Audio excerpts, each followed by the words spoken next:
Hi, Providence Church. I'm reporting from the Bland family. As you can see, I'm running solo. So my sidekick informed me that this is my wheelhouse, not his. So I hope this finds everyone safe and healthy and remaining pretty content at home these days.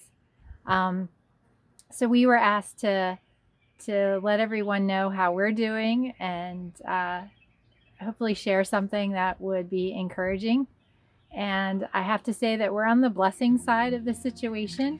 And we are just staying grounded in that to keep perspective during these times.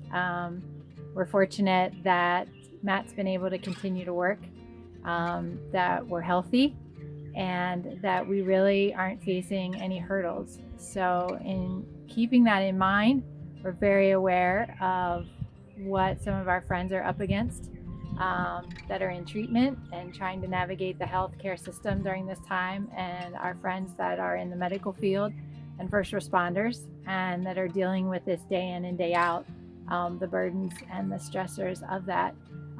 Knowing all of that keeps us humble, and we are working very hard to keep our gratitude bigger than our grumbles each day.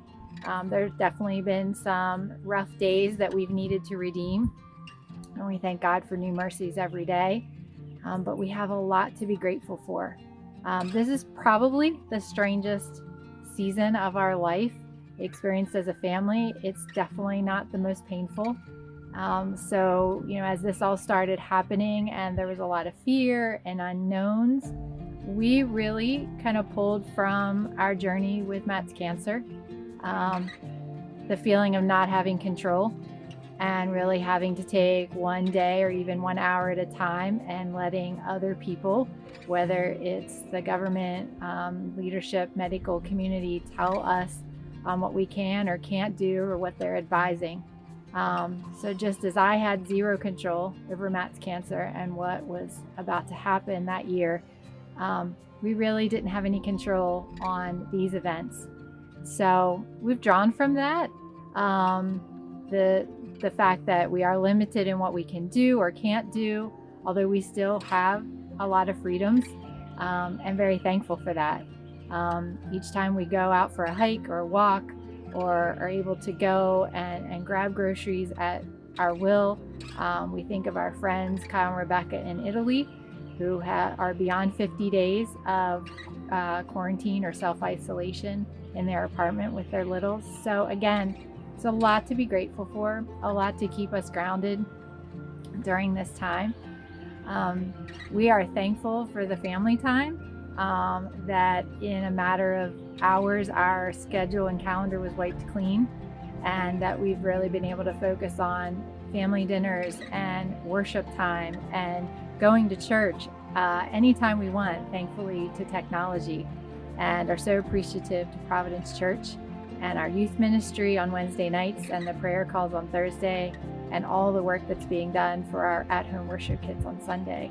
So I encourage you to be grateful, to be intentional, to be creative at these times, to reach out to others.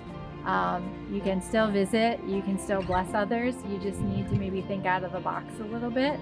And it might be inconvenient, but Pastor Dwight, I feel like, has been telling us for years that ministry is messy, and we need to step into that mess as Christians and as the body.